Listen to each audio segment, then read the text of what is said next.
Hello, everyone. It's Donna Cravata, and we're back for, I believe this is the 57th interview, which has been amazing. And and we have Amy Thurman with us today, and Amy has the most incredible story, and she is one of the most inspiring people I've ever met. So I'm going Oh, to tell you a little bit about her, and then we are going to just dive right in and get into a great conversation. So Amy is a best-selling author, inspirational speaker, and she shares her journey from being incapacitated after a tragic accident to now having a successful business. She shares the profound lessons gained from living with a broken neck for like 10 years. And her heartfelt desire is to offer hope and unwavering encouragement to others.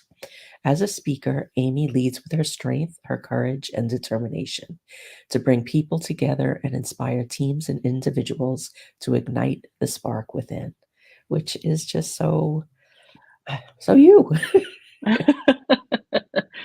oh, Donna, thank you so much for that beautiful introduction. It's really such an honor for me to be here. I just feel honored to spend this time with you to get to chat about being 50, over 50, and what it means to us. Yeah. Yeah, and um, really, almost paying homage to the journey, and your journey is more extreme than most. Yes, So it should is. we just dive right in and share the story of what happened? Sure, we can go for it. Yeah. Should we just start from the beginning and I'll give you the short Yeah. version.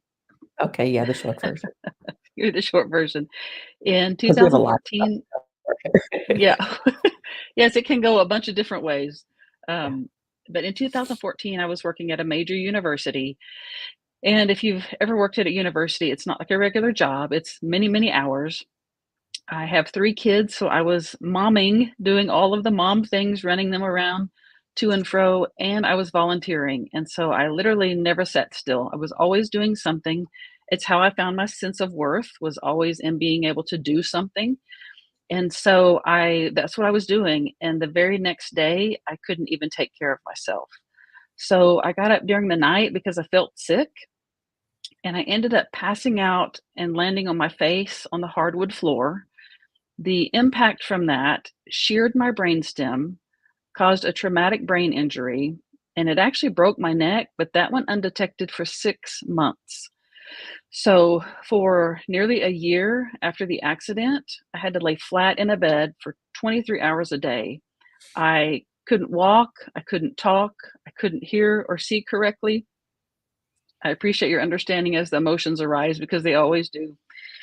And I completely missed that year of my kids' lives. My daughter was a senior in high school, my son was a freshman in high school, and my youngest son was 4 years old. And I completely missed that year of their lives.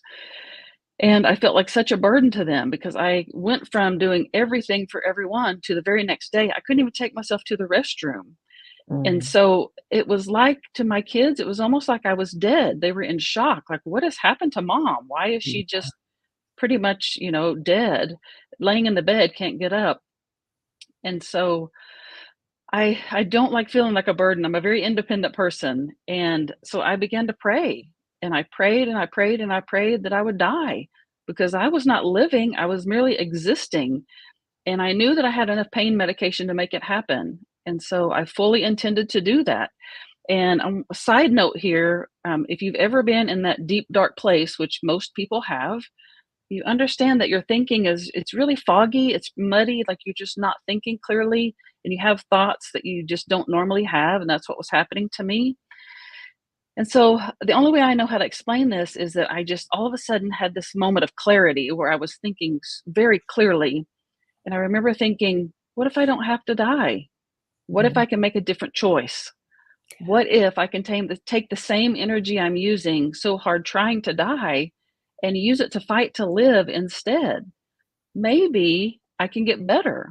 And if I can get better, maybe I can use my experience to help someone else. And so I did not want to leave my family. I did not want to hurt them any more than I already had. And so this was a struggle for me, but it was really that peace of whoever, whatever it was that said to me, maybe I can use my experience to help someone else, that jolted me enough to press pause on my plan. As a Mhm. former educator and social worker, I have spent my life helping others, and to think maybe I could still use what I'm going through to help other people, maybe there's something to this. And so Mhm. I then started fighting to live with the intention of using my story to help other people. And that's what I get to do now. That's amazing. And, so, like, how did you like, here's her book. I'm, like, reading her book. You could see the tabs in there. But, like, there's one chapter in here that has pages of, like, all of the health issues that you had. Like, how did you move past that into, like, who you are today, which, I mean, you're, like, screaming vibrancy. Well, thank you. I appreciate that. I still deal with a lot of issues. People who know me pretty well and have read the book come to me in shock. Like, we had no idea this is what you're dealing with, that you live with this. And I think it's because I'm not a complainer. I never have been. Like, complaining doesn't get me anywhere. Like, Yeah. that's not what I want. That's not the energy I want to put out. I want to put out positive, uplifting, encouraging energy. And so I just don't complain a lot. I still live Mhm, in constant pain. I still can only hold my head up for a few hours at a time. I have to rest a lot. I have a lot of limitations, but that's not something I focus on. I mhm. focus on what I can do and what I'm able to do instead. And Okay, so that whole chapter of all of those diagnoses that I have, it's been, obviously been a 10-year journey of working my way through those and learning to accept that this is how my life is going to be. I'm going to make it work for me instead of against me. And mhm. so, yeah, that's pretty much what I do. Okay, so let's talk about some of the things, that you have done to make that happen, because I'm sure some of them are internal, some of them are external, some of them you have some support from community, and some of them you have some support from the unknown. Exactly. Yes. Oh my goodness. This could be a whole book in and of itself, honestly. Thank you, Donna, for that idea. Um, The first one I will mention is when I came across this, what I named my business after, Polish the Mirror. Mm, When I decided to fight to live, I knew that I was filled with negativity. I just wanted to be able to do anything I could do before the accident. I literally could do nothing except lay in that bed and think about how miserable my life was. That's what was happening. And I knew that that had to change. I would never get better with thinking those thoughts and being in that environment. My body just couldn't heal with that negativity. And so I knew I had to stop that. But because of my educational background and my experience, I knew that not only did I have to stop it, I had to replace it with something. mm, Because if you just stop it, it leaves a gap there. You have to replace it with something. And so I asked my husband to load up audiobooks and podcasts, and I began listening to Dr. Wayne Dyer, Tony mm, Robbins, and Rumi, and all of those luminaries. And it was the wisdom of Rumi that really, really struck me and kind of pulled me out of that and set me on the trajectory that I'm on now. And it's the poem that goes like this: Ye who seek God apart, that which you seek thou art. If you wish to seek the beloved's face, polish the mirror and gaze into that space. And so that told me that every answer I seek can be found within. I need mm, to stop looking outside myself for this knight in shining armor, this person to come rescue me, this doctor who knows all the answers. I had to be willing to I have all the answers I need within, and so I had to be willing to go within, deal with all of the stuff that I have pushed down and not to ever surface again, allow it to surface and deal with that before I could do anything else. So it was really, that was the first step. I had to be willing to acknowledge everything I had crammed down in there, allow it to surface and be willing to deal with it. mm, yeah, and, um throughout the interviews that I've been having with now 57 women, including you, that's a recurring theme at this Mm, stage of life. We go back and we, figure out what needs to be resolved, what needs to be let go of, what needs to come with us, and, I just think it's something that you do when you have the space to do it. And like you couldn't have done that when you were running around momming and working and volunteering. There was no space for that. Absolutely. Absolutely. Yeah, it's one of those things that it could have gone one of 2 ways. Like, I could have stayed in that direction I was heading in and continued to just lay there and think about how miserable my life was. But instead, I took a different path and made a different choice to focus on, what I can do and where I can go from here with the limitations that I have. And so I think, we were talking about before when we came on that we always have a choice. Yeah. There's a choice in everything. And in the moment when I, wanted to take that handful of pills, I didn't think I had a choice. Mm, But I do like to share a lot that you always have a choice. You can always see things from a different perspective, and it can take you on a completely different trajectory for your life. yeah. Now, when like before the accident happened, and you were living that life that you probably planned for, went to school for, did you ever feel like this yearning that there was something else out there for you? Like, is this it? Did you have those feelings? All the time, all Yeah. the time. I did not like that version of me. Mm, She was very unhappy. People who were or seemed happy, that version of Amy just really, really was angry with them because they seemed happy because she wasn't happy. She didn't know how to get happiness, how to find joy, because she was focused on the wrong things. And when I laid in that bed and I was fighting so hard to get back to that person I was before, I didn't even like that version of myself, but it's all I knew. That's what I was yeah, comfortable with. And so I had to come to the realization that you're fighting the wrong battle. I was fighting the mhm, wrong battle. I was fighting to get back to that person when I should have been fighting to get to this person that I am now. exactly. And And yeah, yeah. do you think that you would have made changes in your life, or you just would have kept going the way that you were?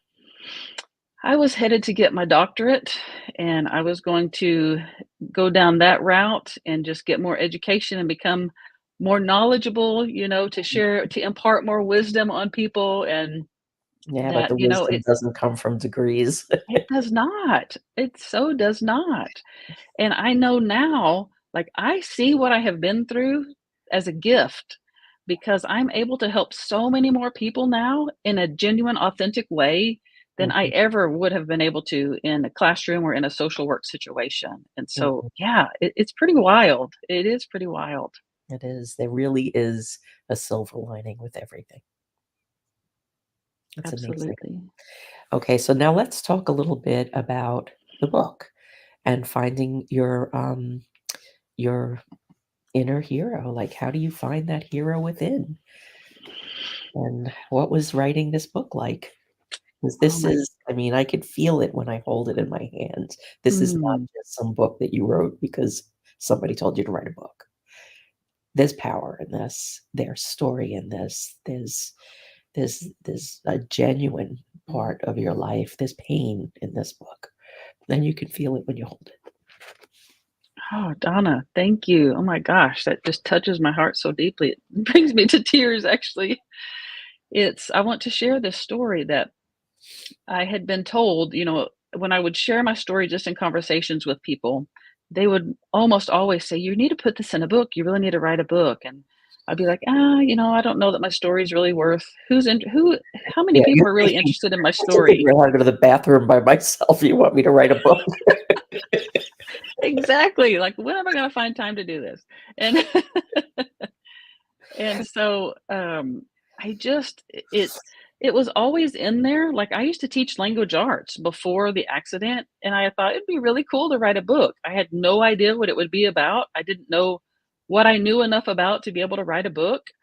And so, it just kind of started developing, and I started putting it onto paper. I started the process. I took a class on, intro to book writing, by who is now my editor, Andrea Foster, and just kind of started the ball rolling and kind of just started putting it down on paper, but it never really felt right. It just felt like, okay, I'm just putting it down on paper. And then I met with one of our sisters, the real 50 over 50 sisters, Laurie Seymour, And I was expressing this to her, like, because it was so hard. It was so hard to I was having to relive everything, all of that trauma to get to the emotion to put it on the page because I wanted it to be raw and real. And I was telling her, I can't do it. I can't keep writing this because it's too difficult. And she said to me, "What if you write it from the person you are now instead of the person you were then?" And at the time, I said, "Well, how am I gonna get to the emotion if I do that?" Like, I totally missed her point. It Mhm. went right over my head, and I was just 'Cause like, you were in that place. You were kinda stuck somewhere that you didn't need to be, and that's why it wasn't coming out, because if you wrote from that place, this book wouldn't be what it is right now. "That's exactly right." And it took, oh my gosh, several days for her message to really sink into me and for me to really grasp what she meant by that. And so once I grasped it, I sat down and I started writing, and I literally scrapped the entire first version of that book. I started completely over and it just flowed. It was like I was a conduit. That's the only way I Mhm. know how to explain it. It's like I was a conduit and it was just flowing through me. And I was crying. I could barely see my keyboard, but the tears were coming from a different place. It was a place of, Relief. this book is going to help people. That's where it was coming from. Like it Yeah. was, this is no longer my story. This is a Mm, message that needs to be in the world. it does. And this is a gift that I was given to share with the world. And that was the power of that one sentence, that one question she asked me, and what I was able to do with it since then. And how long did it take you to kinda turn it around and, like, almost rewrite the book from when you spoke with her? It took several days for it to sink in, but once I started writing and scrapped the first version, I then started keeping track because my editor said you have to have a certain number of words before you can publish it. And Mhm. so that was my goal. I got to get to this certain number, and so I kept track every day of the number of words I was writing. And I started in December and finished in March. Wow. And I know it's what, 269 pages. Yeah, And and so that's what I'm later, saying. It just it's in my hands. it just flowed. It literally just flowed out of me. And I didn't expect that. I really didn't. 'Cause you were expecting it to be hard. You were expecting to relive everything that you went through, but you didn't have to relive it because you once was enough. Exactly. It's Yeah. amazing. And I just Yeah. wanna put a little side note in here. I love that you mentioned that you were able to get this help from connecting with somebody else in this community. Um, it is such a special community. The women that are in this, we're at 103 now, and, I don't have all the stories, but I'm going to make an effort to collect them. But I hear stories like this over and over and over again. It's a connection, and it changes people's lives. So I have been saying this, and I'm gonna say it again. These women are the women that you're out there looking for. So just come and connect, listen to the other interviews, reach out, meet these women. I mean, everybody in this community of 103 people so far, are either people I personally know or people that were introduced to me. There's nothing random about this. So I don't even have all the answers, but there's something incredibly special about this community. So thank you for sharing that. That really means a lot. Of course. It's such a powerful thing. And I feel like you just got the ball rolling and it has taken on a life of its own, that all of these women are coming together Yeah. and bringing all of our gifts to help each other, to support each other. And it's a really a magical, powerful thing. And I just appreciate so much your willingness to take this on because it's not a simple thing, you know? It's It's a been a lot of huge work. thing. Yeah. Yeah. And it just grew. I mean, I had 40 interviews booked within like a week or two. Oh And my now word. we've got interviews booked. We're in April of 2024 now, and I've got interviews booked into February of 2025. Wow. That's So we've got a amazing. lot more stories to tell. Absolutely. All right, Yes. let's get back to you. So the book launched, right? Yes, it's available on Amazon or on my website, yes. And, you hit some good numbers right at the beginning, right? Oh my goodness, I it's still difficult for me to talk about.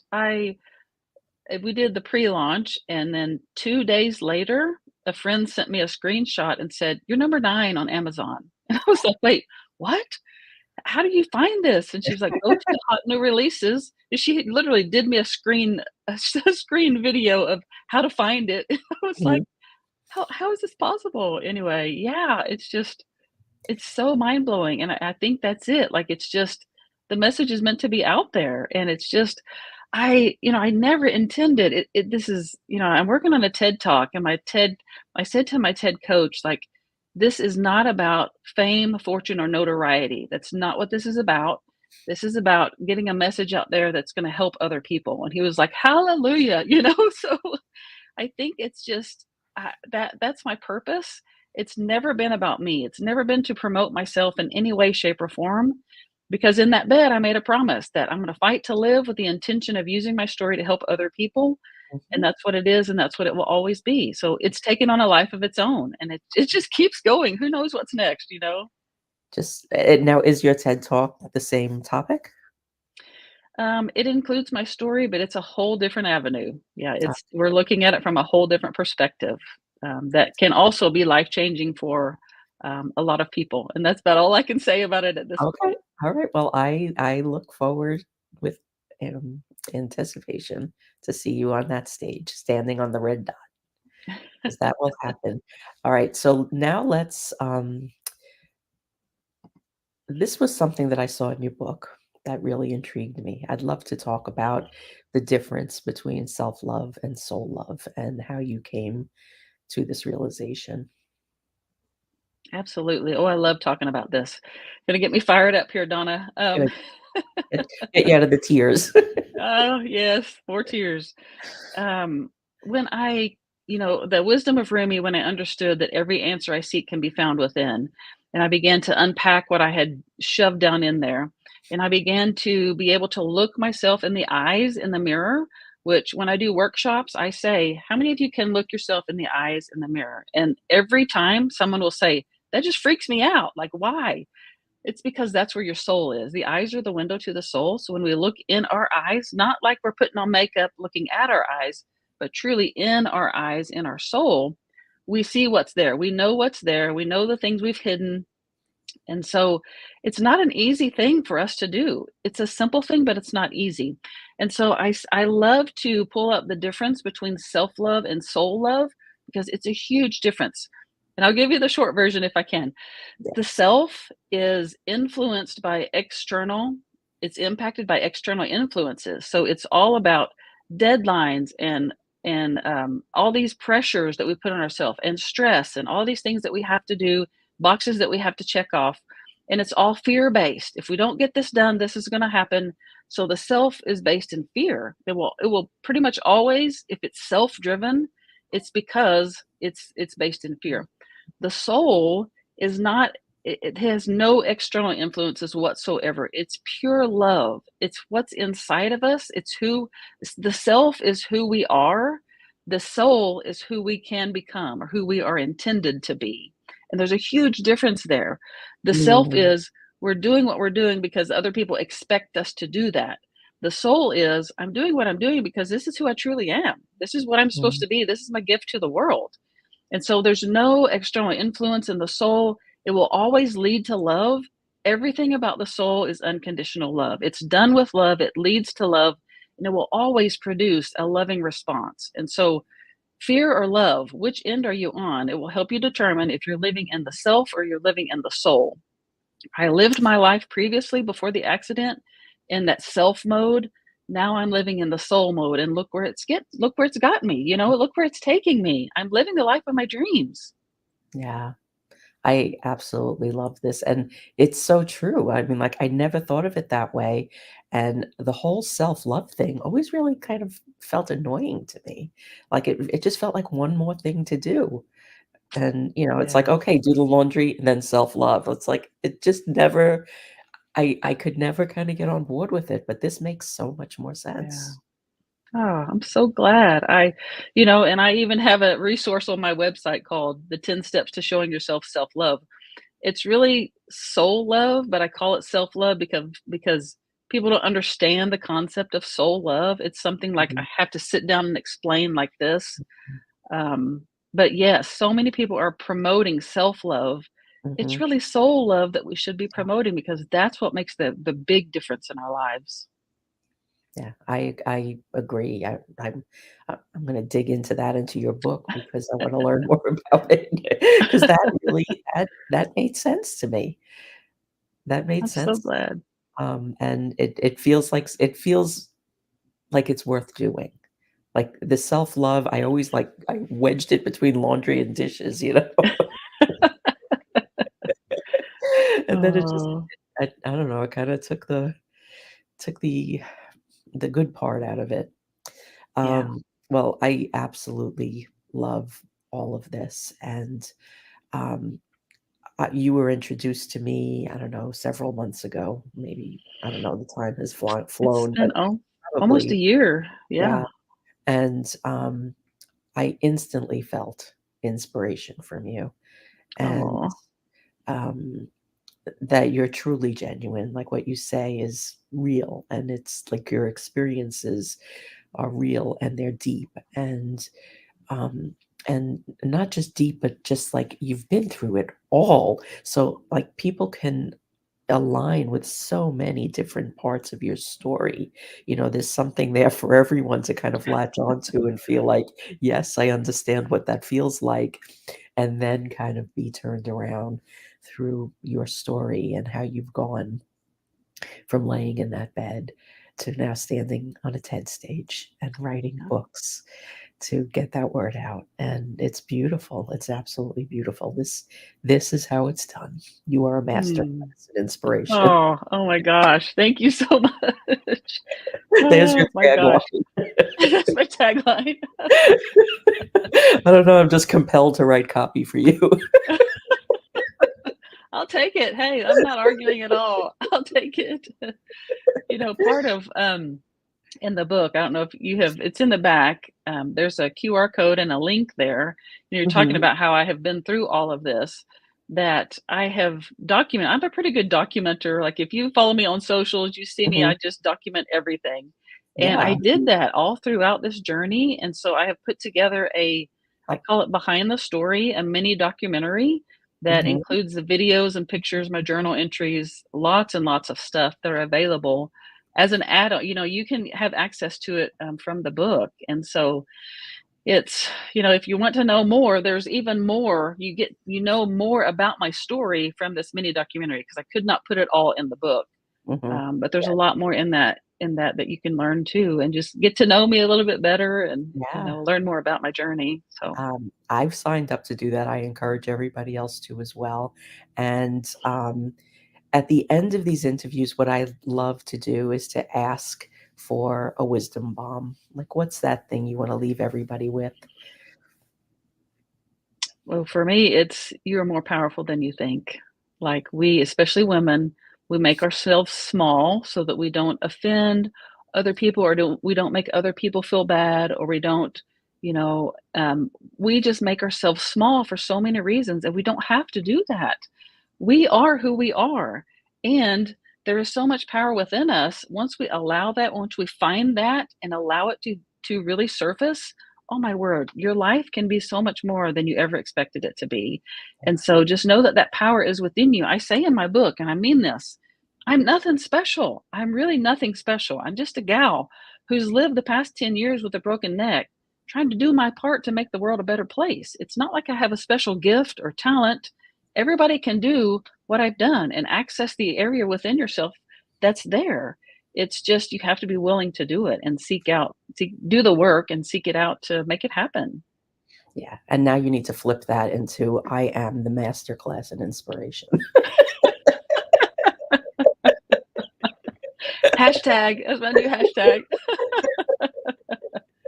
Oh my goodness, that's so Well, funny. Thank you so much for spending some time today and sharing your story. And everybody, head on over to Amazon and buy this book. My review will be going up by the weekend because I'll finish it Oh, by then. And she's just inspiration in one big ball of inspiration. oh, and sh- Donna. and she's just getting started. Oh, thank you so much. I appreciate you more than you know. Oh, Thank you touching for my heart so deeply. And if you are watching this on the replay, tag us with any questions or comments that you have, and we'll come back and we'll respond because we like to keep the conversation going. And next week, we do not have an interview, but we have a wisdom panel Wednesday at noon on curiosity. So come back and join us for that as well. All of the replays are up on the website, which is real50over50.com. And we are just going to keep sharing these stories every week. So thank you for spending some time with us. And we will see you again next week. And thank you, Amy. Thank you, Donna.